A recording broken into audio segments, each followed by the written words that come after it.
Evening everybody, welcome along to the opening round of the season for the T6 Porsche 992 GT3 Championship here from sunny Florida. It's going to be a fantastic way to kick off the season. Of course, last week was the opening round in the T6 Touring Championship, but we've gone to the Porsche 992s and hopefully a start of another enthralling championship battle. My name is Darragh Thacker, up in the commentary box on my lonesome this evening, taking you through all of the action that we're going to be seeing tonight. Of course, 10 minutes of qualifying, 2 25-minute races from what should be a really exciting season opener, but a calendar which should be a really exciting prospect for us, starting in Sebring, working our way across to Europe of Spa, Monza and Portimao. We'll end up going to Oschersleben, Bahrain, Daytona and hopefully Le Mans as well by the end of the season. All going well will be at Le Mans. That may change for a season finale come the start of June, but a fantastic looking calendar to whet our appetite. But we do start here at Sebring. Fantastic circuit, about 2 minutes in terms of the time that it'll take to get around this 3.7 mile circuit. The track record here in T6 is a 2 minute 1.594. We'll have to see if that is beaten tonight, but a track where the start finish straight isn't the longest. It's going to be a really interesting one to see where the overtakes can happen, and we're going to see a lot of them down at the hairpin at turn 6. Really important braking zone which gets you about a third of the way through the lap. You'll work your way towards the back of the track to Tower Turn and then towards Genterby and Bend, which will get you on towards the Le Mans curve, and then this Ullman straight. A fantastic overtaking opportunity down Sunset Bend at the final corner. We'll see a lot of the drivers competing for maybe a race win on the final lap. Beautiful conditions here in Florida, 26 degrees centigrade all day long. Both races are clear as a daisy. Wouldn't mind if it was that warm here in the UK right now. It is positively chilly, but hopefully we will see some of these drivers heat up the circuit somewhat in this qualifying session. We're getting towards the end of that qualifying session. In fact, currently the fastest lap time is a 2 minute 1.4. That is quicker than the lap record in T6 here, so really impressive to see Vajra getting himself to the front of the field. We've got Hertzis and Tokarev right towards the front of the field. Callum Cripps, it looks like he is on a lap at the moment. Let's see if he can be improving at all as he works his way through Cunningham Corner up towards Tower Turn. Tricky part of the racetrack. We're also looking at another few drivers on their lap times at the moment. Really important to get your session off to the best start and end it well as well. Callum Cripps then in his Richard & Co racing car coming towards the final turn at Sunset Bend. Only a couple of minutes left in qualifying. Got to get the lap times in pretty much now, otherwise you're not going to see them any improvements at all. Through the final corner, differing lines can be taken through there. We'll see how Cripps can do it. Grevitt trying to just about slide his way through the corner. Of course, he held that fastest lap time that we had at the start of the at the top of the show. Let's see if he can reclaim that pole position. I'm not too sure he can. He's going to jump up into P6. But it's not quite enough to get him to, or P7 I should say, but it's not quite enough to get himself to the front of the field. Callum Cripps goes third, and he's only just under a couple of tenths off of the pole time. He's alongside Callum Wilson up towards there. Those two have put themselves ahead of the likes of Hertis and Tokarev, who were inside the top three just a moment ago. Tight battle towards the front of the field though, less than 3 tenths separating our top 7 as we run our way through. Chris Grevitt going through the grass a touch as he looks to push the car right at the end of this session. Quite a few drivers in pit lane won't be improving on their fastest laps. It's fair to say we're not seeing many improvements elsewhere on the circuit at the moment. No green sectors lighting up that timing tower at the moment, but that can change. We'll have to see if some of these drivers who maybe didn't have the best of launches in qualifying, didn't have the best session, can maybe try and get themselves a little bit further up the order when it comes to the race conditions. It's going to be a really exciting one as we see Sebastian Hertis currently in P4 in the pit lane. Alex O'Grady, that's not the racing line.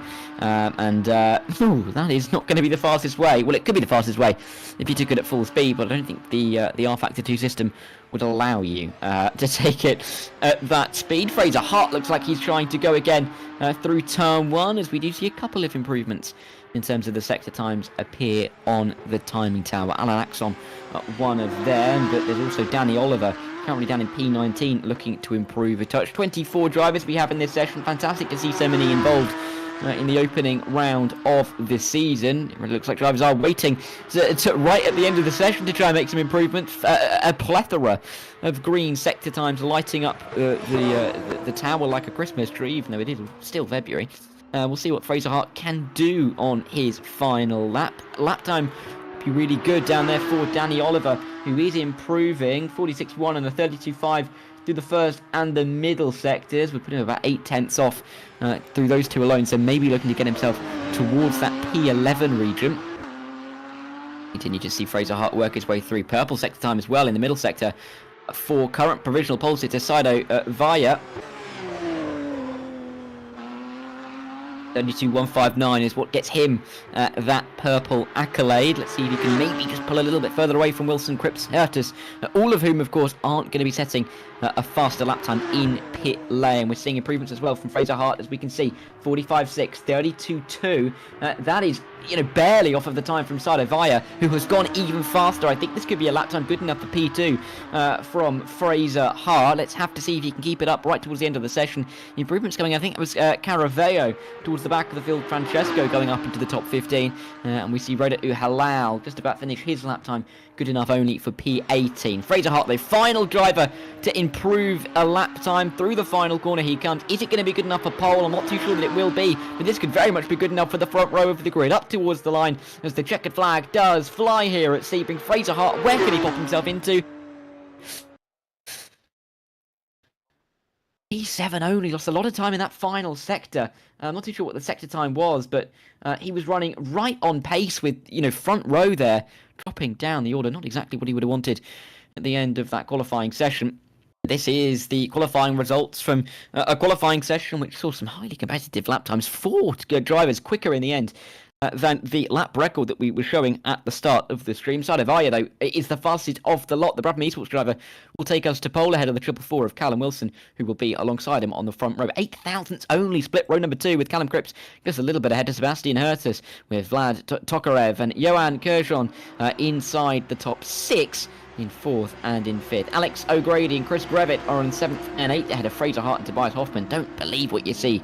They're going to be 9th and 10th. Luke Mitchell and William Snowden will make up row number 6 to start the race. They are 11th and 12th ahead of Kyle Graff and Danny Oliver, alongside Francesco Caraveo inside the top 15. Alessandro Cappa, Alan Axon, Rada Uhalal, Carlo Messina and Nicholas Barale round out our top 20.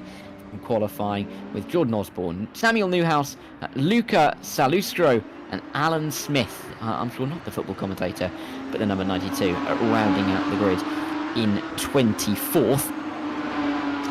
Drivers then getting out for a quick warm-up session, 5 minutes of warm-up that they have in front of them. It gives me a chance to run you, a lot of you guys watching into the stream, of course, welcome along to the opening race of the season. Allows me a little bit of a chance to run you through some of the details of the championship. Of course, slightly different to what we saw last week in the T6 Touring Championship. This is the T6 Porsche 992 GT3 Championship, but some of the things are staying the same. Point system is exactly the same: 20 for a win, 17 for second, 15 at 13, 11, 10, and then all the way down to 1 point for 15th place.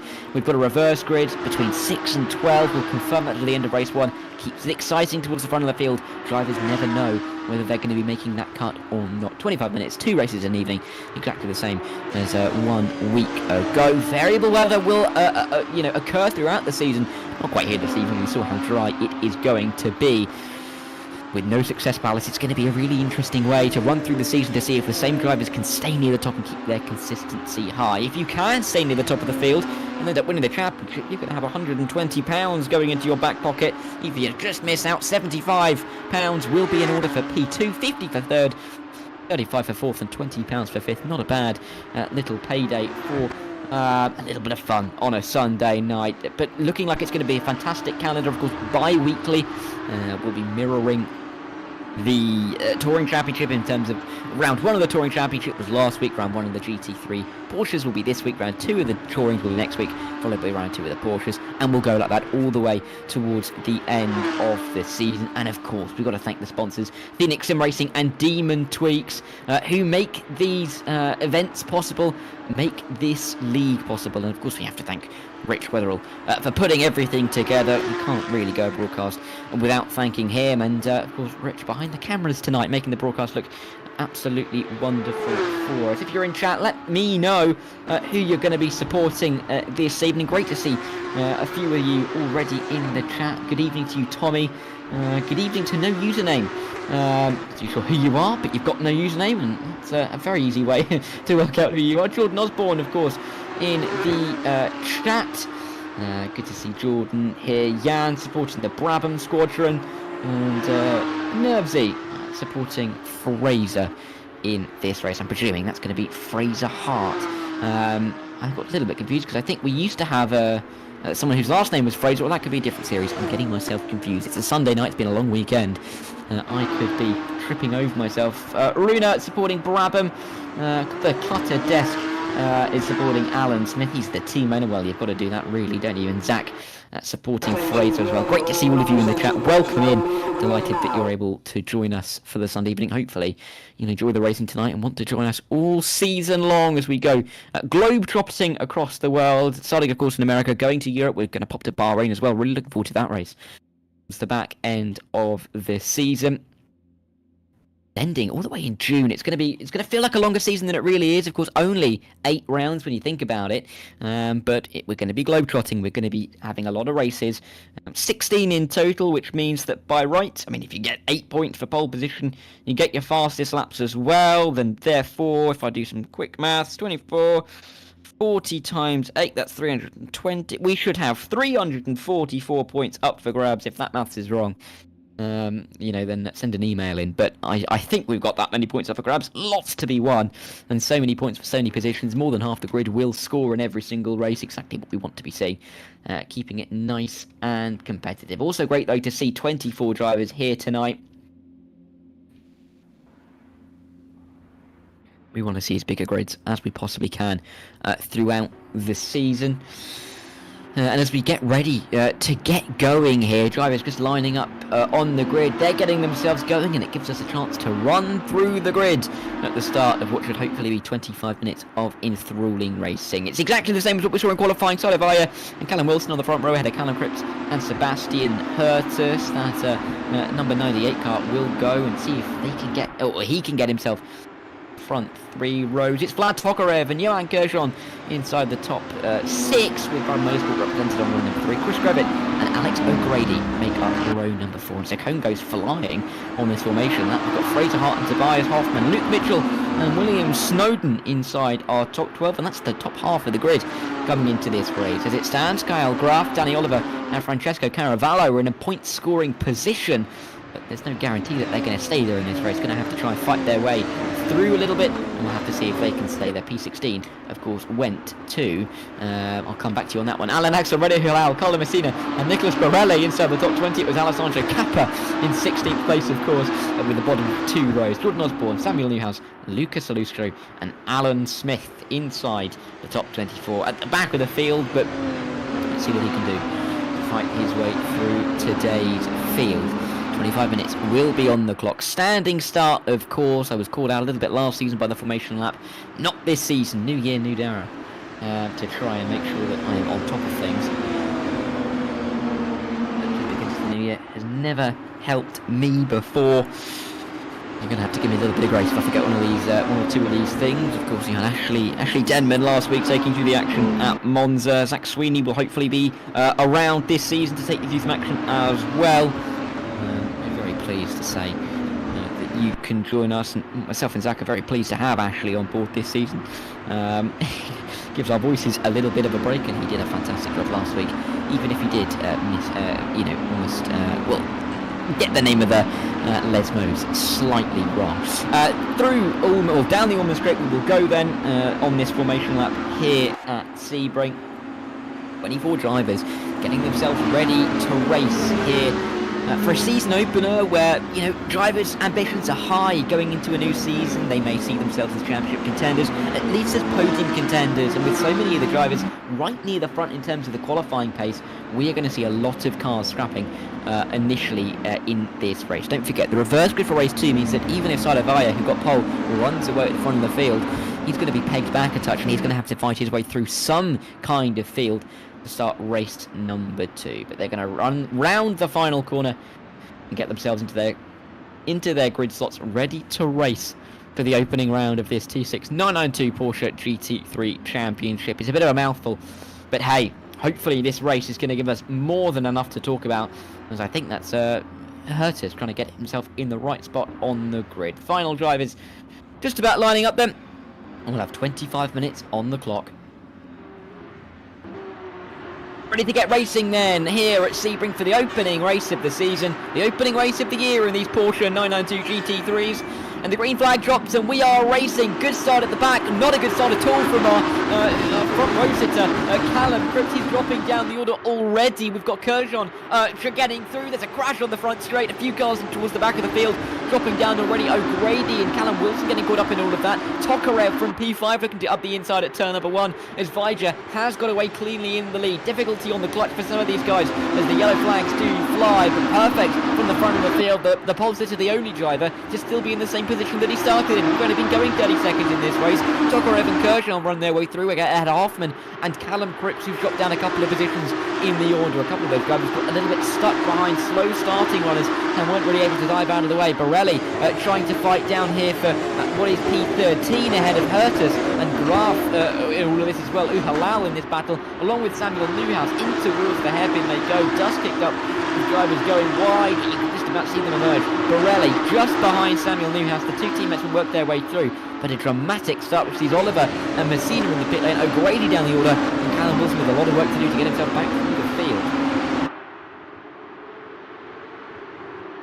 Tokarev there, looking to see if he can keep Vajra on a bit of a tight leash. Doesn't want to allow him to get too far away. Of course, the pole sitter will be high on confidence, very much assured in himself that he can pull this gap away, especially considering that his closest rivals fell away a little bit off the start of the race. I mean, we can already see some of the position changes here. Incredible that Tokarev up 3, Kurjan up 3, Hoffman up 6 towards the front of the field. We've got drive from P8 down there. That is Alessandro Cappa up 8 positions off the start. Incredible start for him.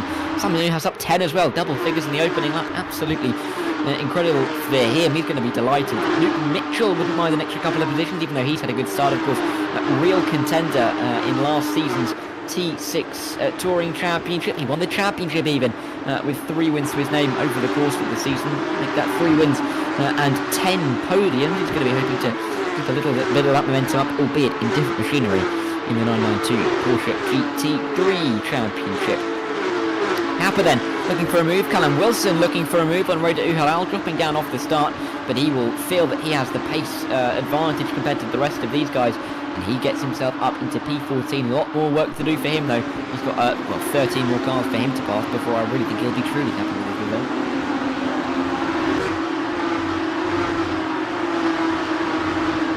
Their way through the opening sector though, Sebastian Hersis dropping down from P4. We could see him getting stuck behind actually. It was a very good angle really, where we saw Callum Cripps struggling off the line, scarpering for any grip, and Hertis tried to make his way around, but he couldn't. He had to brake, and it ruined all of his momentum.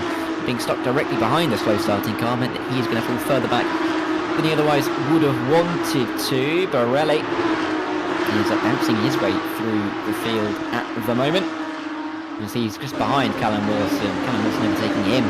P13. Can he try and keep this position? Around the outside he goes. In fact, he's trying to overtake Samuel Newhouse here. He's got the move done at Cunningham Corner. 3 cars in half a lap so far for Callum Wilson. Going to be tricky to overtake Alan Axon on this lap. He's a couple of seconds behind, but clearly flexing his pace muscles. Did he hold it? I'm not too sure. He had a big old slide. He has held it. But just as he got away there, he's had a massive rear slide through Tower Turn. Lucky to get away with it. Chris Grevitt down here in P15. He's dropped down a few spots. Will be looking to work his way through the order in his unlimited esports entry as well. The early stages here at Sebring, only 4 minutes have elapsed. Any more minutes worth of racing left to go.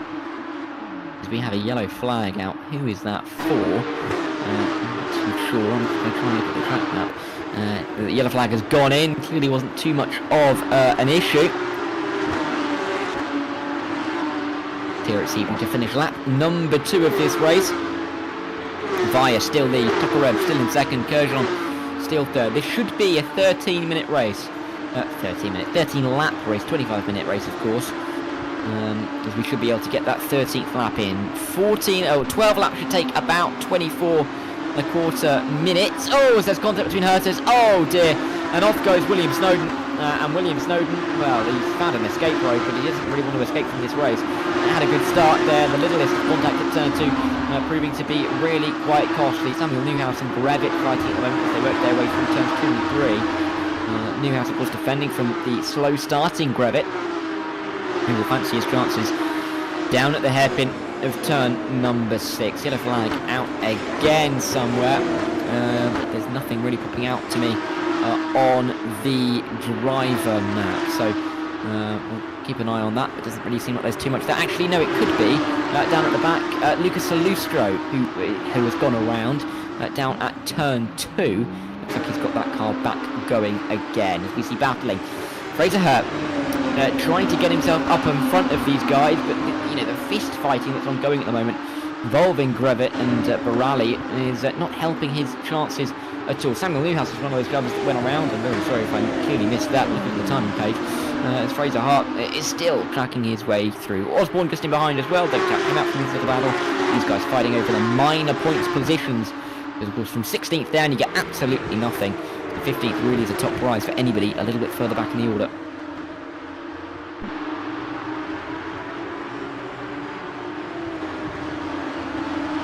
Minutes have gone then. 3 laps pretty much have been completed. Sebastian, or Sido Vaya, I should say, just about to come around the final corner. As we see Fraser Hart working his way down the straight. Bit of a clump of cars down here. Hart feigns to the inside. Doesn't really go for it in the end and will stay exactly where he is. Let's see if he can work his way back through the field. But his fans in the chat will be hoping that he does at least. As we jump back up to Sebastian Hurts, who of course had contact this time last lap at turn 2. Going to avoid a similar outcome with Luke Mitchell just in front of him. Mitchell having a fast start up 5, of course. As I said before, champion. T6 Touring Championship last season. But with the pedigree behind him, he'll be looking to add to his list of accolades. He's the VMO BTCC. He's a race winner in the VMO BTCC. He's the GPV WC Formula Sprint 2 champion in 2023. He's a very accomplished driver, and he is in a bit of a fight at the moment. Callum Wilson in a fight of his own, trying to get through the field. And his next target, Alan Axon. He's closed those 2 seconds. And he's right on the tail of a driver who was P3 in that championship that Luke Mitchell won at the back end of 2024. Trying to get himself into the top 10. Outside at Cunningham Corner, we don't see that very often, and the contact shows why, but he's just about been able to get himself through. Fantastic little move there from Callum Wilson up into the top 10. He will now try and chase after, chase down the 5-second gap to Clell Graff, who's a little bit further up the order. Graff is that blue car just behind this battle involving Kappa, Hurtis and Mitchell. Hurtis up the inside, looking to Hurtis. Mitchell's chances at the top 5 as they run side by side through Cavendian Bend. It was very obvious that we should have pointed it out at the start of the race, and that's wide. 3 wide momentarily. Big contact as Mitchell tries to rejoin the circuit.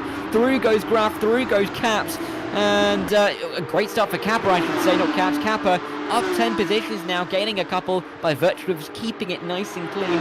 We'll go into the final corner up in P6. Hurtis down in P8. He's ahead of Luke Mitchell. I'm not too sure how happy Mitchell will be about that though. Bouncing over the curves, bouncing over the bumps as well. Very bumpy racetrack. Probably resurfaced in a long time here. Former air base here in Florida on the Panhandle. This is a very, very abrasive, bumpy surface that these drivers have to race on.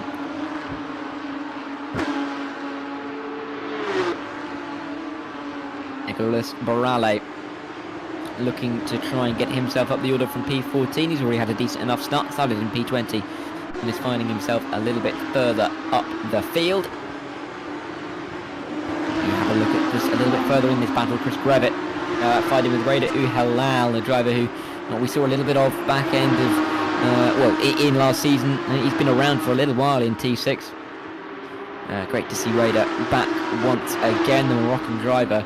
I think the sole African in tonight's race. Great to see the international flavour of T6 being called out, and Raider really embodies that. Great to see him in this race and running pretty well in the points in P12, top half of the order.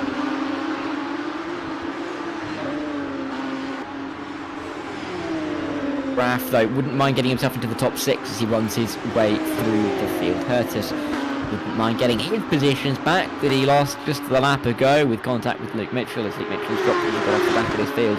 But it is interesting that Kappa has been able to get a little bit away from the front of this trio of cars. Whilst they're not fighting, it's worth mentioning that we still do have Via at the top of the field. Tokarev and Kurjan second and third. They've stayed as they have been quite some time. Kurjan has the fastest lap to his name at the moment, and the point at this stage would be going in towards his pocket.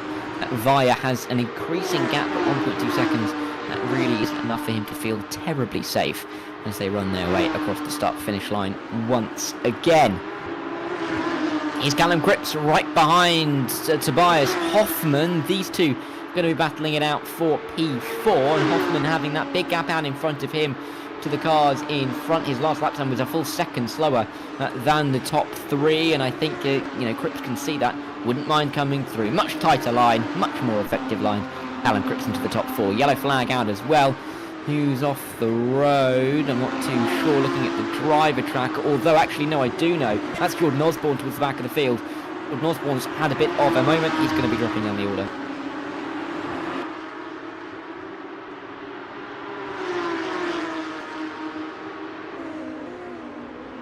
As they run their way through. Turn number 6 again. Johan Kurjan just dropping a little bit off the back of Tokarev. Doesn't want to be giving too much away in terms of lap time. Chris Grevett fighting away with Raider Uhalal down in towards turn number 6 as well. Grevett, the 006, up into the top 12. Very, very late braking move there from Barale. Has he stopped it? I think he has. He's up into the top 13. Raider Uhalal's trying to come back at him though, but it's opened the door for Fraser Hart. P15 was where he occupied. P14 is where he's going. Maybe a P13 on the cars as well.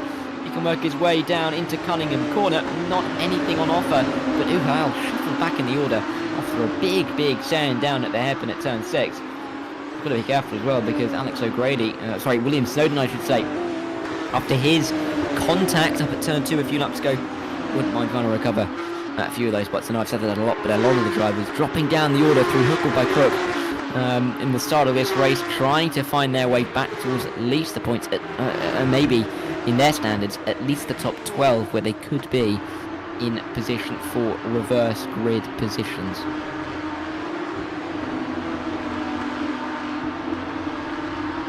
Nearly half of this race is elapsed already. The opening race of the season gone like a flash as we tick down to that 12-minute 30 mark. As we continue side-by-side battling. It's all over the circuit at the moment, but right now it's Graf and Hertus fighting it out for P7. Across the start-finish line. Hertus looks like he's going to go for an inside line. The German thinks about it. He's not going to go for it in the end. We'll have to sit and wait behind the number 98 for an opportunity to present itself. Better line through turn 1 though. Has he got a chance at turn number 2? He's already made contact down here once in this race. He's not going to make it twice, at least just yet. As Luke Mitchell looks to close up to this battle once again. Inside line at turn 2 and 3 is bold and brave though. 3 I should say is Hertus. He's not going to be able to make that move. He sits behind Graf for the time being. But he is not laying down about this one. He knows that if he can get through for P7, he can definitely have a chance at Kappa for P6. With Kappa, who didn't qualify particularly well, but showing some fantastic race pace and some great racing now as well. Hotel in the background of the shot there, down at turn 6. Here at Sebring. And I said the hotel, the main hotel. The circuit hotel, if you will. Oh, as we see cars off the road. Alex O'Grady will be seeing this in front of him. I think that could have been Barale. Indeed, it was Barale going wide. I mean, he'd already had last lap a bit of an issue down there with sending it on road to Uhalal as Alex O'Grady now tries to fight with, who is that? That is William Snowden as they work their way into Cunningham Corner. These guys all closing up to the back of this battle for the back end of the points. And unless they can find themselves an extra few positions in the final 10 minutes or so, they will finish where they, start where they finish in race number 1. Alex O'Grady through on William Snowden up into P16, and Snowden travelled back once again. He'd feel like he has the pace to go a little bit further up the order. Drivers in and around him have also struggled off the start, are just slowing his progress. Alex O'Grady up into P16. Can he get himself into the points in the next lap and a half? Let's see. Big send to the inside from William Snowden. He gets that position back at the Le Mans curve. But can he hold it down the Allman? Let's wait and find out. It's a long, long run down towards Sunset Bend. All contact as they make their way towards the corner. More contact, door-to-door contact it is. As O'Grady is just ahead, he's trying to close that gap. He just about does close that gap, but back down the inside comes Snowden. Big contact into the corner. Snowden barges his way to the inside. So that's my position, and takes it with both hands up into P16, but these two losing heaps of time to the cars in front. Snowden goes wide, Snowden hits the wall, Snowden's off the road, Snowden's on his roof. That was dramatic, wasn't it? It looked like he had the position, and then it looked like he was in the wall, and then he was upside down. I mean, a good place to be upside down, though, because you run into the pit lane. Worst places to be. But that will be William Snowden basically out of contention in this race. Right then, Graf in P7, back up to this battle. We've kind of got these two, fist fight brawls of trains at the moment. One up here for P6, one for P11, 13. Really everybody in that mid-pack fighting over the reverse grid points and top 15 points. Really are snapping it out at the moment. 9 minutes 30 left on the clock. More than enough time for these battles to be sorted out.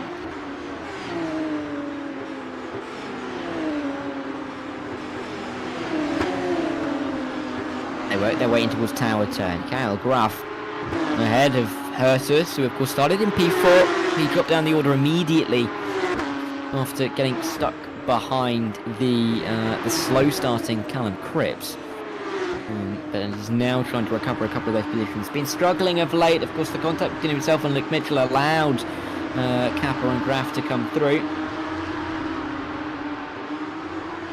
Now he's searching for those positions for himself once again, but he's got enough time to think about it, line it up, and maybe go for it towards the end of this race. 5 laps it is to go.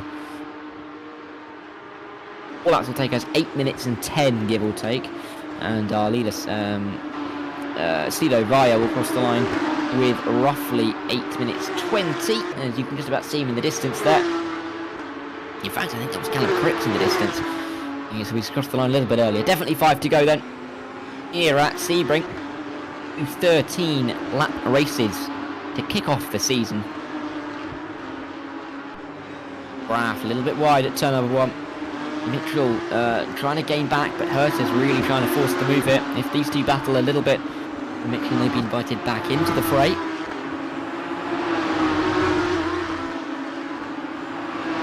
A little bit of a wide moment there from Hurst as he runs his way through the corner. And just about wiggles his way. Quick word on the drivers who are in the pit lane, of course, not going to finish this race, or at least not of any competitive nature. Snowden, Samuel Newhouse, Oliver, and of course, driver from 24th, Carlo Mazzini, apologies Carlo, right towards the back of the field. They will start P21 to 24 and make up the back 2 roads for race number 2. Everybody else racing for position of where they will start.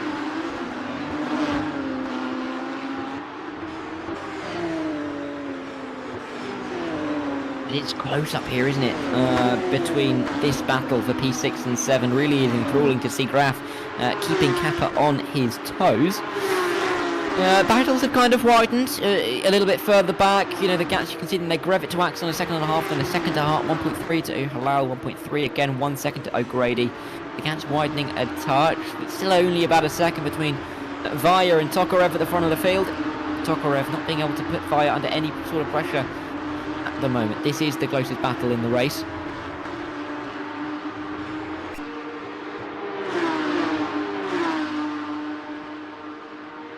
As we have another yellow flag out. Let's see if that's on the driver map. It could be William Snowden emerging from the pit lane. I can't see anything obvious. Although there is a slow-moving Nicholas Barale, who's had a difficult couple of laps at the moment. He may have had another couple of issues. Around the circuit now. Of course, we've got William Sone out on the circuit. He's on the same lap as Caravello, but he is a lap down overall.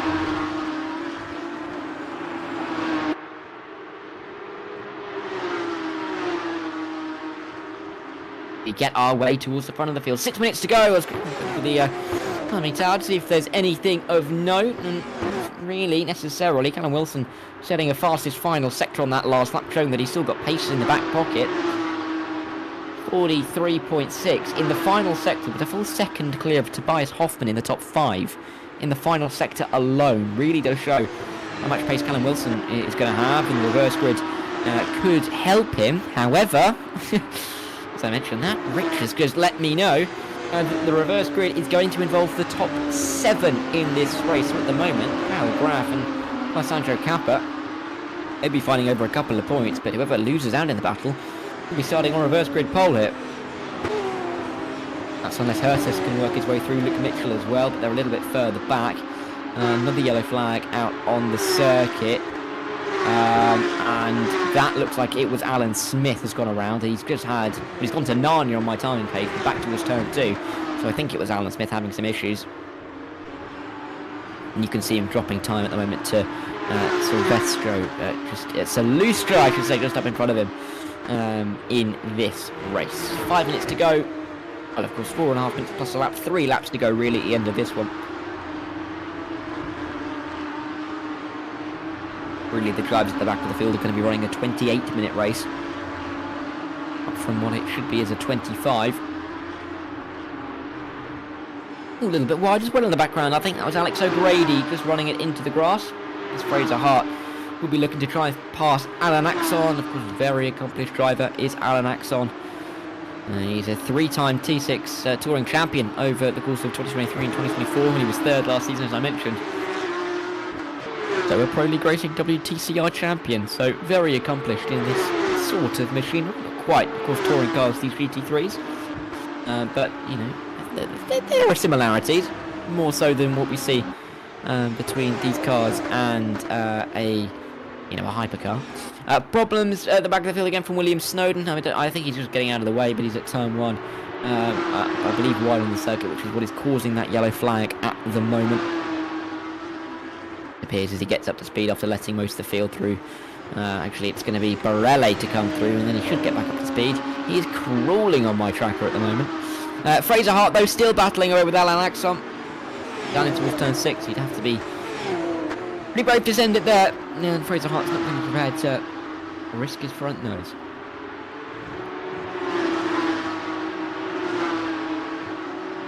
His chances up towards Cunningham Corner, though. Let's see if he's going to take them. Again, I doubt it, though. A little bit too far back at this stage. And he'll sit exactly where he is in his quest to get inside the top 12. Of course, the reverse grid goes to the top 7. He's never going to get to the top 7 unless there is some kind of explosion towards the front of the field, because no one's going to be dropping that far. Not so many cars dropping so quickly. Slide, not the first slide we've seen. This time from Alan Axon in tower turn. Looks like a tricky corner to really control the rear end of these GT3s. Fraser Hart not able to get through, just getting caught up behind and inviting Reda Halal onto the rear wing of the car. They still have 2 laps to fight this one out, though. On conclusion of this one, we've still got the final turn at Sunset Bend. A good run for Fraser Hart. Could see him having a chance down in towards that final corner. Is he going to be able to go for it? Wait and see. Rear light was flashing there. I don't think I've ever seen that before. I doubt he was braking, but it's an interesting one. The 29 will have to stay behind. I'm trying to think about where he will plot out where he's going to try and make this move in the end. Not going to come easy to him. You've got to really curate your overtakes here at Sebring. They're not going to come as easily to you as you'd like, as easily as we'll see at circuits like Bahrain towards the end of the season, long straights, heavy braking zones. Rich was very kindly informed me that flashing headlights flashes the rear lights too, so thanks Rich. That makes a lot of sense. Well, I mean, it makes sense in terms of visually, but then again, that doesn't make any sense, because why would the rear light flash? But I guess it's your lights flashing. Anyway, we'll come back to that. It's not quite your road car, is it? That'd be concerning to the driver behind if you started flashing your rear lights. Anyway, Vlad Tokarev still tracking Tadej Vaya, our pole sitter, in this race for possibly the win. He's going to have to make the move on the final lap, though. I can't see him making it in the final couple of corners of this lap. Still one to go, of course. Tokarev's chances, though, are running out. Started in P5, was able to get to P2 by turn 1, and hasn't looked back since. Really impressive drive for the Porsche. Oh, as if they aren't all Porsches. For the Russian driver. Getting towards the front of the field. I believe he's also the only Russian in the series. That's according to my info, and of the drivers we don't have the info from, I don't think there's any names that strike me as Russian, although you never do know. I'm going to go on that presumption. If I'm wrong, someone please let me know. Reda Halal, as I was mentioning, the sole Moroccan, and I believe sole African in the series, is getting a point on his for his start to the championship, as it stands in P15. Wouldn't mind getting through on Alex O'Grady, though. Tight little battle for P12, of course, headed by Alan Axon. Not quite able to come through yet. As the timer's about to hit 0, means we're officially on the final lap of the race. Don't worry, guys. It needs to start ticking up that timer. It's now gone to the checkered flag. We will get to the checkered flag when the drivers come to the line. But it shows that we are on the white flag lap here. The opening round of the season at Sebring. Darragh has really delivered after getting pole position, showing exactly the pace that he showed in qualifying. And showed that he's just not a one-lap merchant. Could do it in the race as well. And even though he's kicking up a little bit of dirt, that's just him extending the track limits a touch where it can suit him. These are not really big mistakes. As they come in towards Cunningham Corner, it's Darragh really has it to lose here as he runs through. Corners before he is able to call himself a race winner, the first race winner of the season, and I think he's got the Friesland flag actually in his rear window. I think he does, the Friesland logo, which is always nice to see. A little bit of Dutch flag knowledge for you all. Darragh, I presume a citizen of the Friesland. He will be very proud, I'm sure, to take home the opening win of the season. Just a couple more turns for him.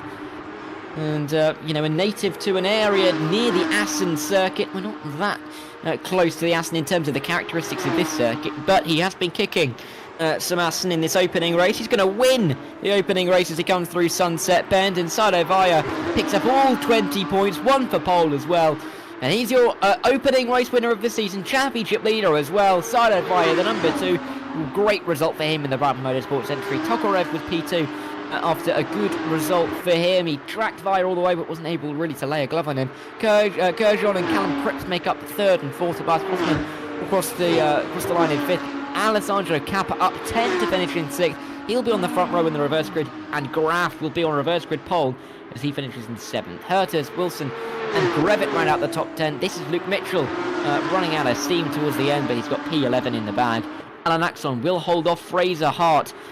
12 and 13, Reda Halal and Alex O'Grady will round out the top 15, and Alex O'Grady, the final point scorer, of course, down there in 15th. We've still got Borelli, Osborne, Talustro, Smith and Caraveo to come, along with Snowden, who I believe is still out there on the circuit. He is with the last driver to cross the start-finish line, unless he is already crossed the start-finish line. Although I think, no, he's not. Via's only just about got to turn 6. We'll see Jordan Osborne cross the line, but really impressive result from Sido. Great way to kick off his championship campaign. Tokarev in P2. Kurjon, a podium in his opening race. I'm sure he'll be pleased about that. And fastest lap as well gives him an extra point for his back pocket. It's Kurjon's 7th year on rFactor 2, and he's never won a race. Very interesting. He's got a Ferrari cap signed. Oh, I love this fact. Ferrari cap signed by Timothy Andonovsky, Dennis Jordan, and Alex Siebel. Of course, they are Scuderia Ferrari esports drivers. You know, big in the VEC, Virtual Endurance Championship, are that Ferrari team, but I'll come back to that point. Darragh and Vlad Tokarev, along with Johan Kurjon, were your podium sitters after the opening race here at Sebring. Callum Cripps and Tobias Hoffman were 4th and 5th. Kappa and Graf, 6th and 7th. They will be the front row in the reverse grid. Sebastian Hertis finished in 8th, will start 8th. The same can be said for the rest of the field. Finish where they start. Callum Wilson in 9th, and it was, of course, 10th place for Chris Grevitt. 11th for Luke Mitchell and 12th for Alan Axon Fraser Hart, Rhoda Uhalal and Alex O'Grady, the point sitters in the top 15, with Nicholas Barelle, Jordan Osborne, Lucas Alustro, Alan Smith and Francesco Caraveo finishing the race, not in the points. William Snowden was two laps down in the end, and Samuel Newhouse, Danny Oliver, Carlo Messina not seeing the checkered flag, will be starting for race number 2 in just a few minutes' time. Don't go far, though. We're going to take a short break here on the broadcast. We'll be back in a couple of minutes for race 2, and hopefully we're going to get as much action as we did at the start of race number 1. Stick around. We'll be back in a little bit.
Welcome back here to Sebring and for the start of race number 2 here for the opening round of the T6 Porsche 992 GT3 Championship in 2025. Delighted that you've been able to stick around and you're joining us here for what should hopefully be a second thrilling instalment of the season. With 16 races going all the way into the start of June. The season is, starting right here. A couple of cars still in the pit lane trying to get themselves onto the grid, it seems. Is that people for it? Looks like it could be. Not really keen as to see Callum Wilson in that pit box as everybody is loading onto the grid. We're still waiting for Hoffman, Uhalal and Grady to get themselves onto the grid. Make that just Uhalal and O'Grady. Make that just O'Grady. Make that everybody's now on the grid. And we should be able to get going for the full formation lap.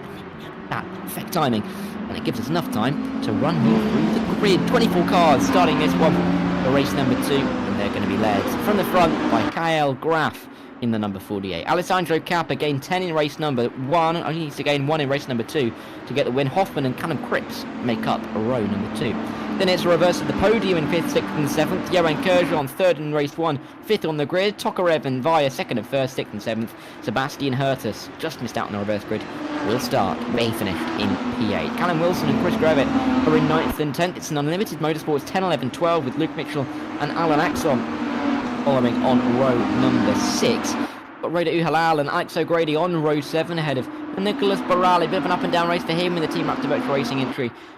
Jordan Osborne, who joins him on the 8th row of the grid. Lucas Salustro and Alan Smith make up row 9 as Smith gains 6 positions in the opening race. He's just ahead of Francesco Caraveo and William Snowden, who are in the top 20. It'll be Samuel Newhouse, Danny Oliver, Matteo Dentea and Carlo Messina. The 24 drivers make up this field. Just before we left, I quickly mentioned that Johan Kerjon said he had a Ferrari cap signed by Timothy Andonovsky, and that is, cooler to me than others. Of course, for those of you who don't know, Andonovsky, Des Jordan, Alex Siebel, they are Ferrari drivers, particularly on this rFactor 2 platform, big in Formula Sim racing, in the primary rFactor 2 Formula 1 simulator. The World Championship over there. Also, the Virtual Endurance Championship on rFactor 2 that has been running for nearly 2 decades now. Really prestigious event that I am also lucky enough to be able to broadcast. But Andonovsky made a move once in a race in Bahrain that I was commentating on, and that move got put onto the Ferrari Esports Instagram accounts, and I got sent messages about it because people saw that and thought, oh, I recognise that person. But that's all I know about Andonovsky, and that is enough waffle, really, to get us towards the grid now. Around the final corner, we'll come at sunset then, and we'll be able to get going for 25 minutes worth of racing. Of course, pole sitter Kyle Graf, great to see him starting from the front of the field. Let's see what he can do. The French driver will be looking to take home his first win of the season, but equally I think Alessandro Cappa wouldn't mind getting himself into the winner's circle tonight. I'm going to go under the presumption that Alessandro Cappa is Italian, but I'm very open to being wrong on that one. That would be, from experience, where my money would be put if I was to guess. Welcome into the chat. Hope you guys are enjoying the action that we've seen so far. Hope you enjoy this race. 25 minutes will be on the clock. 13 laps in prospect here at the Sebring International Raceway. It's going to be Graf. It's going to be Caps, Hoffman and Cripps on the front row of the grid. The red lights are just about to disappear. And we're racing here at Sebring. Porsche again from the front of the field. Both of the front row struggling with 4 wide off the line. Great start from Callum Cripps. He's going to be to the front of the field. Tobias Hoffman looks to try and come up the inside. It's a real melee into the opening turn as we see nearly 4 wide right at the front of the field. It's going to be a great start though for Tokarev as well, getting up another couple of positions as there's a spin in the background. A couple of drivers dropping down the order. Callum Wilson and Alan Axon involved there. Cripps though up to the lead of the race, started P4, exactly where he needs to be. Not really needing to make that kind of little mistake though. Tobias Hoffman right on his tail as they run through turn number 5. Alessandro Cappa looking to recover from that poor getaway and get himself back to the top 2. He's trailing Tobias Hoffman, but he's looking for the outside line down in towards the hairpin. Not going to find it. Diving back to the inside line. Is he going to send it late on the brakes? quite going to think better of it and stay in P3. But dramatic opening scenes once again. Difficulties on the opening lap. Oh, Grevitt's gone around. Grevitt spins around. Hurtis is around as well. And we've got a few drivers who are almost casualties to their own successes at the start of some of these races. And Grevitt has survived. It was just the difficult spin for Samuel Hurtis towards the back of the field. Sebastian has, I can say. And Hurtis will be right towards the rear, along with Axel, along with Smith, who had a difficult start, and with Callum Wilson as well, all of whom didn't really, weren't able to point it in the straight line from the word go. Opening lap coming towards an end, but Johan Kerjon, P3 in race 1, still under pressure. Graf for P4. Kerjon around the outside at Genteby and Ben. That's a fantastic overtake from the number 15 driver. The Frenchman making moves when he needs to. And he's getting away from the podium sitters, his fellow podium sitters in race number 1. There's now McCarthy himself and pole sitter and race 1 winner Vaya and Tokarev as well in 6th and in 7th. They will keep themselves very much in contention though if they can get past Graf, who of course started in pole position on the start of this same lap. Luke Mitchell in P10 looking to make moves as well, but he's been overtaken by Barale, who's gone from 15th to 7th, 15th to 8th I should say, up 7 in a fantastic walk for him. Side by side further back, Danny Oliver looking for moves as he is kind of been sandwiched between Caraveo and Jordan Osborne as they work their way towards turn number 1. Osborne will get an inside line, you'd say, because Oliver's gone for the outside line, diving back to the inside line, trying to make a move on Caraveo, not going to make it stick there. And the Italian just about going to stay ahead, bouncing through the grass though, is not necessarily comfortable for him. As they run through turn 2, Danny Oliver says, well, I'll take an inside line there, and he'll get the position up to speed 13. He's got it done! A little bit of contact as well between Caraveo and Osborne as they run their way through turn 2. And they're just about going to single file their way out towards turn number 6. And Wilson then looking to try and recover some positions. He needs to, of course, after that difficult start. And it looks like it's going to be here. Samuel Newhouse is in. Oh, he's in. He's in the way momentarily, but he's out of the way now as he's through. William Snowden's gone off the road. Just about seeing the background there. I believe that was William Snowden. In fact, it was not. It was Dentea in P22 who's off the road. Axel's making a move as well through on Messina. If he can get this one to stick. Oh, no, it's actually Dentea himself. He's just behind Messina as they run their way through Cunningham Quarter. Cars all over the road, congestion. You're only really seeing the M25 at the moment here at Tower Turn. Car after car flowing through, barely anything to separate these guys. And they all started, but they finished in race number 1. Shows how competitive this series is going to be all season long. Sebastian Hurtis down in P20. Not the start he needed. Oh no, big spin. Who is that? That is going to be Jordan Osborne coming around. That's going to allow Hurtis another couple of positions up the order, but it's going to affect the likes of Snowden and Dentea in that battle as well. Oh, a little bit of contact on the exit in towards the Mont curve. We'll leave those guys scrapping towards the back and have a look at the battle towards the front of the field. Shido Vaya, of course, pole sitter, race 1 winner. A pole sitter in race 1, I should say, and converted that into the race victory. P6 for the time being, looking for a top 5. Chris Grevitt looking for a top 8 if he can get past Barele. Looking like he's going to be able to make a move to the inside at turn number 1. Sits in behind, twiddles his thumbs and waits for a better opportunity. 11 laps still to run it. More than enough time and chance for him to make a move if he can. Tokarev looking on Via as well. Not able to get past Graf and up towards Gerjon. Johan is in a fantastic position to get himself possibly into the podium once again. This is a championship where consistency is absolutely critical. Winner's bonus isn't massive. I mean, it's only 20 points for the race win. 10 points for P6. So, it's not the biggest bonus at all. The championship can stay very tight for a very long time. And if you have a bad couple of races, you could win every other race. But if other drivers are able to finish from P4 in every single race, they're going to score more points than you. So, really critical to keep that consistency up and not make too many mistakes. O'Grady making mistakes, getting past Luke Mitchell. He's up to P10 now after starting P14. Mitchell's struggling at the moment. Of course, T6 Touring Champion. We're back in 2024 to try and get some of that here in the Porsche 992 GT3 Championship. Able to really find the pace that he was able to unlock at the back end of last year at the in the opening stages of tonight's event. Alex O'Grady in the top 10. Let's see if he can continue his charge up the order. Whether he will get a little bit stuck behind Chris Grevitt. Calls himself slow and steady, Chris Grevitt, but he's doing very nicely inside the top 9 for the time being. And Messina's doing a very nice job to get into the top 18. Spin around. That's Samuel Newhouse. He's facing the wrong way. Everyone's avoided him. It's going to give another position though to Messina as he works his way up the field. Silo Vaya looking for P5, still not quite able to get through. And I was talking about VEC. He is a VEC champion, season 12 GTE champion. So really is an accomplished driver on this rFactor 2 platform. Darragh Motorsport's entrant, looking for the top 5 once again, looking to try and lead the championship as we head next week to Spa-Francorchamps, a long way across the ocean.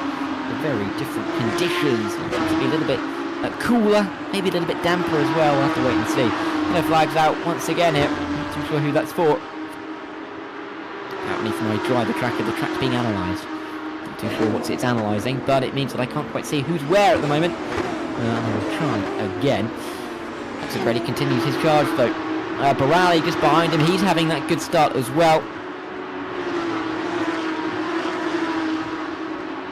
See that he is going nicely in this opening event of the season, opening couple of rounds. Let's see if he can get himself more than the 1 point that he scored in the opening race. Callum Wilson looking for more than a single point inside line of Caraveo, and he's up into P14. Caraveo slipping back down to P15 and will have to be trying to defend his position because that is the final point scoring position that he currently occupies. Wilson, of course, another very accomplished driver, not just on rFactor 2, but on iRacing as well. He's a multiple LFM BTCC top split champion, showing how good he can be.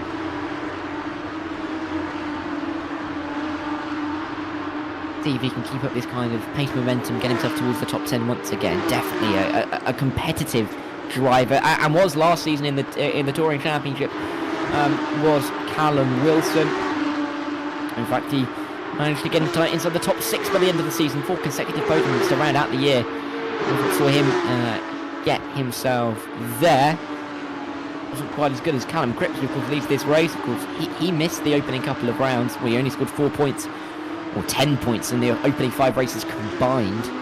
Ended up scoring 100 or 203 more in the preceding 11. Going to P2 in the championship and looking like he's keeping up a little bit of that form here. P4 in race 1, looking like he's going to win with the fastest lap in race 2.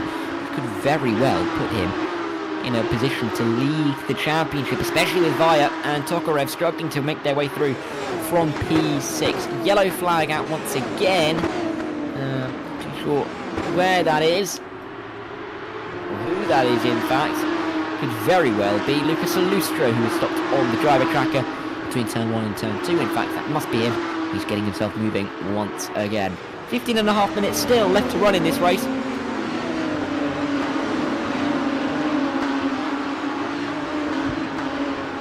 Vaya still trying to find a way through. It's not quite been able to unpick the lock that is Graf at the moment.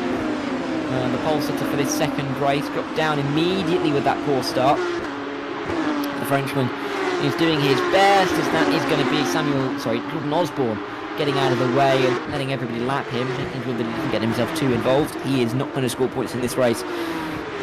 There is some kind of pile-up, which you're unlikely to get here at Sebring. Wide circuit. A bit stranger things have happened at sea. A million miles away from the Bermuda Triangle. Stranger things have happened in there. But Avaya then ahead of Tokarev, as those two continue to match each other. I don't think they've been more than about 1.2, 1.3 seconds apart all evening long to this point, and we've been racing upwards of 35 minutes now. Actually, probably more like 40 minutes with the extra lap that we did in race 1. 27 minutes or so was the opening race time. We've been going for nearly 11 here, so yeah, pretty much 40 minutes worth of racing. Unable to separate so far. Tokarev though, just not been able to get the advantage on Vaya. Vaya was able to get through on him in the opening lap here for race 2. The Russian just stuck for the time being. Stagnant in P7.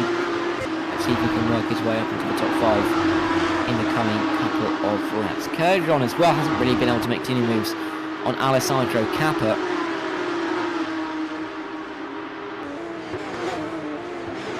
He is still doing a very good job inside the top 3 after starting in P2. Of course, he gained those 10 positions in race 1 to put himself into a position to be in the reverse grid, and he is taking the opportunity with both hands, as the opportunity is being taken by both hands by Luke Mitchell inside at the hairpin. Just about going to keep the rear end under control. Is he going to be able to hold the position though? At the smoothest of exits as he works his way through the corner. But it's not quite the right line for Borelli to come through, and Luke Mitchell will stay up in the top 10. Outside line though for Borelli. Is he able to hook it around? I don't think he will. Luke Mitchell will stay where he is. Continue onwards, and the T6 Touring Champion from last season is up into the top 10 and looking to try and gain himself a few more points than he was able to afford himself in the opening race of the season. Oliver though, as he works his way through the field. That's not Oliver, that's Renato Halal already making his way through. Daniel Oliver just the car behind. And then you've got the fast charging Callum Wilson in P14. Tight little train here for P10. You can very much see it chopping and changing significantly over the next 13 minutes. Oh, it's Nicholas Borelli. He's gone around, there's big contact. Oh, and he's been hit by both Oliver and Wilson. He's just about going to right it. Oh, it's not the best. Oh, it's not the best of redraws in terms of his, putting his nose into the wall. But he got heavily hit there. Let's hope there's not too much damage on the car for Oliver and Wilson. This is the standard damage model that we're running here. Let's hope that that's not going to affect them too much. No such damage at all. Concerns, at least for Sado Vaya. Concerns are really with the pace and the inability to make moves at the moment. Yellow flags out on the circuit. After Callum Wilson, who's into the pit lane, must have had big damage. After that collision that we saw may have had, and even a further collision we yet to see. He is out of contention, and a really difficult start for him in his championship challenge. Won't be scoring in race number 2. Promotes the likes of Alan Smith and Salustro up to P19 and 20, but they're still off points at the moment. Borelli hanging on to that final points paying position despite that spin. He's going to be careful of Messina, not too far back. Arlo, another one of the Italian contingent here. Italian contingent, actually, when you look at it. Nice to see a bit of an influx from that part of the world. Carlo Messina, Matteo Dentea, Fabrizio Belletti, who's not here this evening, but he's signed up for the championship, along with a couple more that we have, the likes of Alessandro Capper, as well, Francesco Caraveo, Nicholas Borelli. Great to see so many Italians getting involved. To build a little bit of a community up at the moment. Wilson has now retired. He's not going to try and come back out. I don't believe in this race. Difficult day for him. As we will still see who else can gain points tonight. It's going to be an interesting championship going into round 2, of course. It will be every single week, but with the balance of points, Cripps finishing in 4th, currently winning the race, would garner him, along with the fastest lap, 32 points if things were to stay as they are. If you are, Kurjon, 3rd and a 4th for him, would be able to garner upwards of 18 points. And I also think he got fastest lap in race 1, so that would be 28, so that would be 29 points for Kurjon. If you're Via, you've got the win and pole and a P6 currently, that would be 31 points. I mean, alone, those 3 drivers by 3 points. You've got to take into consideration that the likes of Tokarev will be there or thereabouts, Hoffman as well, Kappa, who are going to be involved in that battle as well. It's going to be really interesting to see how tight it can stay and how long it can stay tight throughout this season. 10 minutes on the clock. Johan looking for the move finally on Alessandro Kappa. Outside line is where he's going to be forced. Can he make it here at the hairpin? Going to have to be, you've got to get up very early in the morning to make it around the outside here at the hairpin at Sebring. He's not going to be able to do it. Kappa defends, as it's a little bit of a look from the pole sitter in this race of Graf. Not going to be able to get this move done, as all of a sudden Via and Tokarev were involved as well. 5 cars you could throw a blanket over. Inside line maybe for Kurjon. No, not going to go there for him. Maybe a late send. A little bit of contact possibly. I think they've kept it clean as they make their way through Cunningham Corner. Outside line will turn to the inside at Tower Turn if he's able to keep the overlap, which he isn't. Can he make any kind of ascent to the inside though? Let's see. They run nose to tail 1 through 5. Well, 4 through 8 really. 3 through 7, I should say. Goodness me. Johan Kerjon looking for the move, not quite able to pick it off. Graf, Fire and Tokarev in tow, not able to make moves either. They're not going to stay exactly as they were just a minute ago. Incredible, really, when you think about how close they were. But no one's made a move.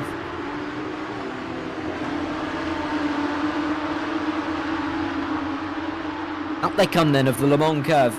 And down towards Sunset Bend. It looks like that Tokarev is looking for a bit of a move here on Adovaya. Can he get this one done? See, I don't think he will, because Vaya's defending that inside line into Sunset Bend.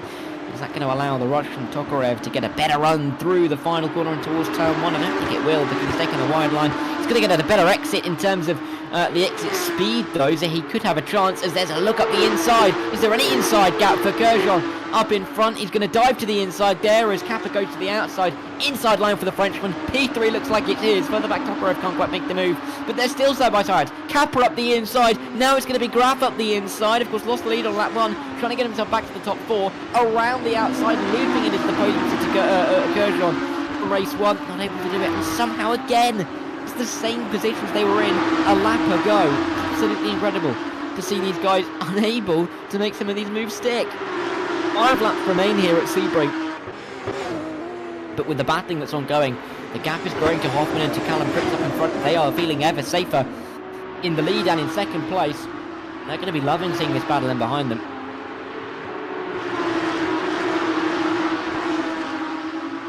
Early on in the season to see this kind of scrap unfold.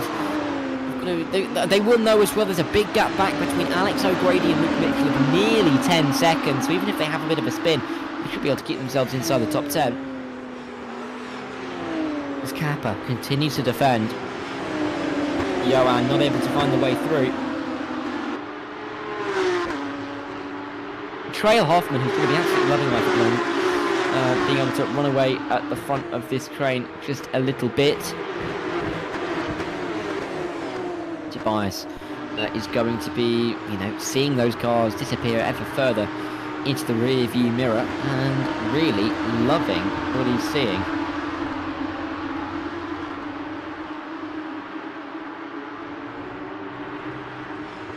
They run their way in towards the final turn once again. Tokarev looks for a move on Vaya. He's got the move done on Saido Vaya, unless the Dutchman can come back down the inside. Closing gap. Going to work out for the number 2, and finally Vlad Tokarev gets a move done on Saido Vaya. It's taken him nearly 50 minutes here. Over 45 minutes to get a move done, but he's done it. And can he pick up the extra point or so? Thanks to the position. I'll have to wait and see if he can hold it. 4 to go. They run their way through turn number 1 once again. Got to be careful because Grevit, O'Grady, they are right there in this battle now. Kerjon around the outside trying to defend his position from Graf. Graf's going to get it done. Kerjon's off the road, lucky not to hit the wall. He's lost 1, 2 positions. Actually 3 and 4. The Tokarev and Fire and Grevit and O'Grady have gone through. He's dropped down to 9th, Johan has. Disaster for him. So there's a big chunk of points disappearing from view, and he's got to try and recover his way back up the order. Reda Uhalal looking to try and get inside the top 10 ahead of Luke Mitchell. These two have been scrapping for a little while, but not quite in that top train. 9.5 seconds off it, in fact. And Reda will stay in P11. No moves in the offing for the 91.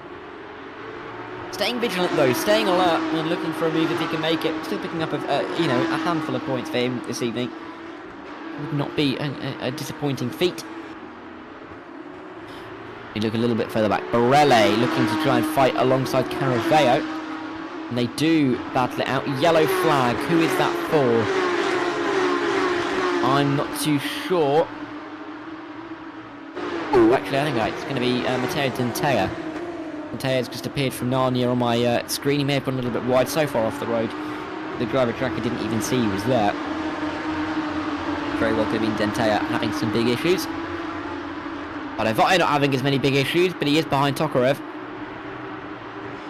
Want to be ahead, albeit, with the pole, with the win, he gained 4 points on the Russian in the opening race. Currently sitting in P5 and P6. Tokarev will only gain 1, so the advantage still would be with Adovaya, just not with the advantage he'd want it to be. Uhalal wants to get into P10, It's going to have to go the long way around, though, on Luke Mitchell. And they were, you know, rubbing doors, really, weren't they? As they made their way down the Ormond Straight. And Raider not able to make that move stick. Got to be careful because Sebastian Hertus right on his tail on the German driver, looking to try and find a way through. I think he may be able to get himself through here. Let's see. Inside on at turn 1 is going to be his. Is he able to make it work for him? The answer is very much yes. And Halal's going to have to settle for P12. He went for P10. It's in fact turned into a position loss. And the number 98 recovering after a couple of difficult starts. We'll see where he can get to.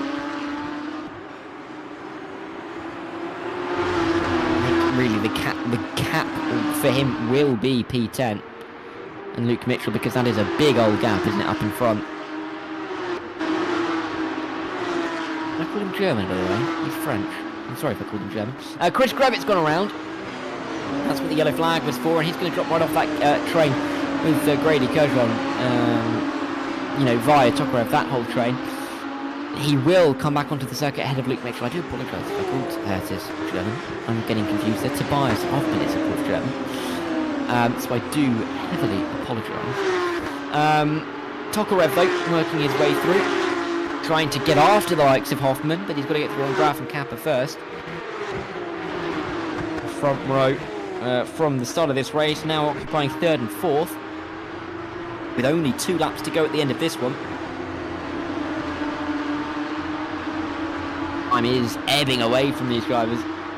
They want to get these moves done, they're going to have to do it now. There is Callum Cripps in the distance, you can just about see him up there, streaking away, really showing his quality in this race. He's not looked back from the opening corner when he took the lead after a difficult start from both of the front row sitters. Side of P4 was P1 by turn 1. Big Schumacher Formula 2-esque start.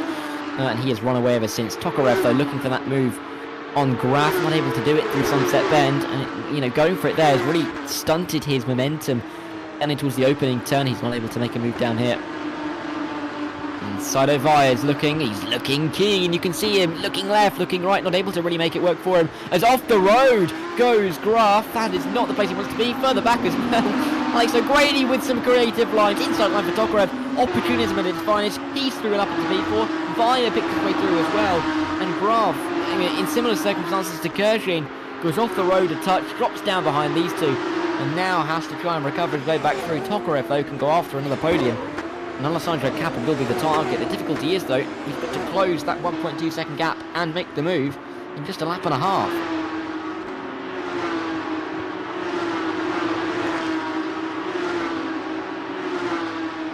Yellow flags are out somewhere on the circuit. That is for... Who is that? It is for Caraveo. Francesco Caraveo down there.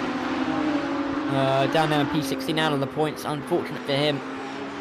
Francesco will... well, he's made that mistake and dropped down. Quick look at Tobias Hoffman, the driver who is German, and then up at Callum Cripps. Tobias Hoffman has won the 24 Hours of Le Mans in the VEC. Div 2, though.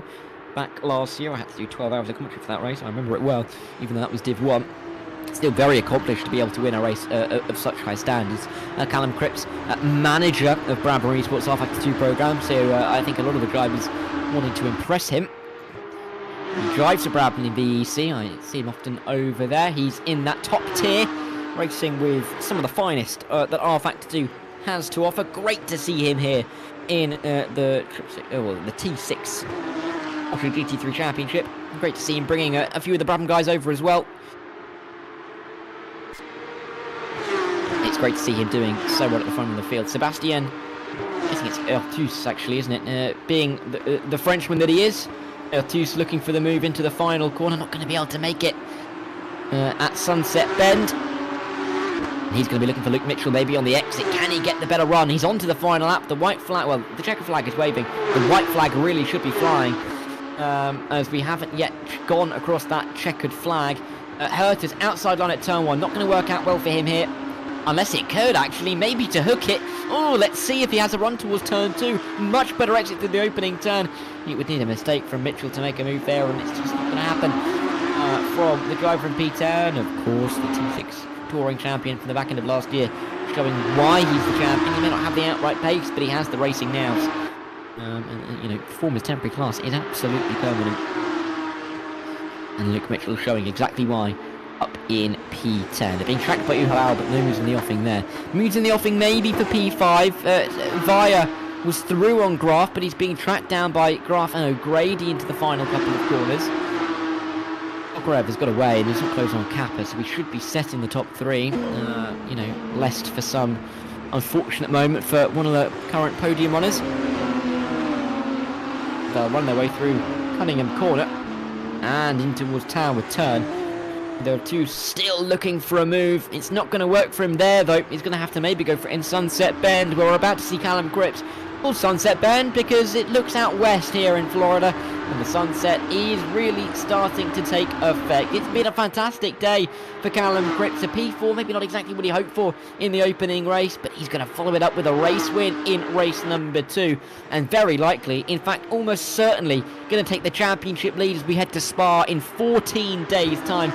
Callum Cripps then out of the final corner, the Brabham Motorsports manager in sim racing, crosses the line and wins the second race of the season, wins this first round 2, or second race of the evening I should say, of this season, and he'll be delighted with that I'm sure. Hoffman, Kappa, Tokarev will come through as well, Via, Graf and Kurjon will make up the top 7. O'Grady will find himself in 8th ahead of Chris Grevitt, who of course made that mistake down at the hairpin a few laps ago, wasn't able to recover from there. Luke Mitchell just about going to hold off at to get himself in the top 10, Uhalal, and it will be Danny Oliver inside the top 30. They will score points on the opening round of the season, as will Nicholas Barale. 2 points for P14 will go the way of the Team Raptor virtual racing driver, and 1 point for the mixed wheels Carlo Messina, who finishes in 15th. Sadly for Caraveo, it's a no points finish here in 16th, ahead of Axon, ahead of Dentea and Salustro and Smith. They will be the final 2 drivers to cross the line to finish this race. But what an evening from Callum Cripps, what an evening for Tobias Hoffman as well. Callum Wilson having disappointed in the chat, wasn't able to pick up the same amount of points that I'm sure he was hoping for. For Cripps, for Hoffman, for Kappa, along with Tokarev, Via and Kurjon. 1 evening's worth of racing, 6 podium sitters, and I think there's going to be a big scrap for the title. A big scrap for the championship lead going into Spa next week. Who's going to be able to emerge from the Ardennes Forest in the championship lead? We'll have to wait and see, but a fantastic opening evening, capped off with a win from Callum Cripps after 13 laps in his number 69 car. Tobias Hoffman in P2 in the number 44, ahead of Alessandro Kappa, who rounded out the podium after his great result in race 1 enabled him to get into that reverse grid front row. Vlad Tokarev, P2 in race 1, P4 in race 2, Via 1 race 1, was P5 in race 2, KL Graf and Johan Kurjon went from 3rd in race 1 to 7th in race 2, still a decent enough evening for him. O'Grady, Chris Grevitt and Luke Mitchell are the drivers rounding out our top 10. Sebastian Ertus in 11th ahead of Raider Uhalal and Danny Oliver. Nicholas Barale and Carlo Messina in the top 15. They will all score points. Francesco Caraveo, Alan Axon, Matteo Dentea, Lucas Alustro and Alan Smith all finished the race, but no points for them. 4 non-finishers in race number 2. Callum Wilson, William Snowden, Jordan Osborne and Samuel Newhouse. Difficult evenings for them. They will be back, I'm sure. That's where we're going to leave you, though, here from Sebring. Hopefully you've enjoyed the racing on show. We've got to, of course, thank the sponsors who make these broadcasts possible. Phoenix Sim Racing and Demon Tweaks. Next week, we're heading to the Ardennes Forest. Great to see the zoom in to the circuit into the east of Belgium, Spa-Francorchamps. Can't wait for that one. We'll see you in 14 days' time. Don't forget, next week in 7 days' time, same place, on the T6 YouTube channel, it will be a resumption of the T6 Touring Championship after the opening round 7 days ago. But my thanks for you all watching along. With thanks, of course, to the sponsors, and thanks to Rich Weatherall behind the cameras, running the league as well, doing an absolutely stellar job as always. We'll see you at Spa in 14 days' time in the T6 Porsche GT3 Championship, but for now, it's a goodbye.